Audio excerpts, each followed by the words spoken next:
তো বন্ধুরা, ক্রিকেটের ভেতরে কত যে অন্দর কাহিনী থাকে আমরা বাইরে থেকে অনেক সময় আন্দাজি করতে পারি না। সম্প্রতি আবারও উঠেছে একটা পুরনো বিতর্ক মহেন্দ্র সিং ধোনি আর টিম সিলেকশন নিয়ে।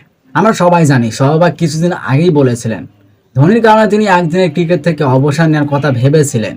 2007 থেকে 8 অস্ট্রেলিয়া সফরের পর অনেক দিন নাকি দলের জায়গা পাননি তিনি। তখন একেবারেই ভেঙে পড়েছিলেন, অবসরের চিন্তাও চলে এসেছিল তার মাথায়। পরে অবশ্য সচিন তাকে বুঝিয়ে বলেছিলেন সবার ক্যারিয়ারে এমন সময় আসে, ধৈর্য ধরো।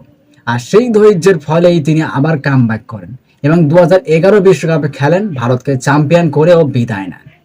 কিন্তু এবার নতুন করে মুখ খুললেন আরেক ক্রিকেটার ইরফান পাঠান। ইরফান দাবি করেছেন 2011 সালের বিশ্বকাপে তিনি দলে জায়গা পাননি শুধু ধোনির কারণেই, অথচ 2007 সালের টি-20 বিশ্বকাপ ফাইনালের হিরো ছিলেন ইরফান। তিনি এক সাক্ষাৎকারে জানিয়েছেন সেই সময়কার কোচ গ্যারি কাস্টেনকে প্রশ্ন করেছিলেন তিনি, আমি দলে কেন নেই। গ্যারি নাকি বলেছিলেন সব সিদ্ধান্ত আমার হাতে থাকে না। তখনই ইরফান বুঝেছিলেন সিদ্ধান্তটা অধিনায়কের, মানে ধোনির।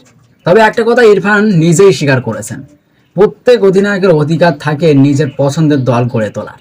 সেই অধিকারটাই ব্যবহার করেছিলেন ধোনি। সঠিক না ভুল সেটা নিয়ে তিনি আর মন্তব্য করেননি।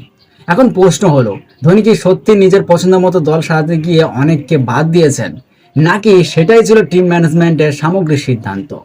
আমাদের কাছে উত্তরটা পরিষ্কার নয়, কিন্তু বিতর্কটা নতুন করে জ্বলে উঠেছে।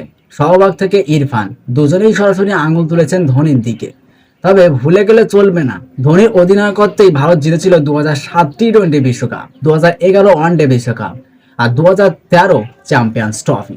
তাহলে প্রশ্নটা থেকেই যাচ্ছে, একজন মহান অধিনায়কের সিদ্ধান্ত কি ন্যায্যতার বাইরে গিয়েছিল, নাকি বড় লক্ষ্য পূরণের জন্যই এমন কঠিন সিদ্ধান্ত নিতে হয়েছিল ধোনিকে?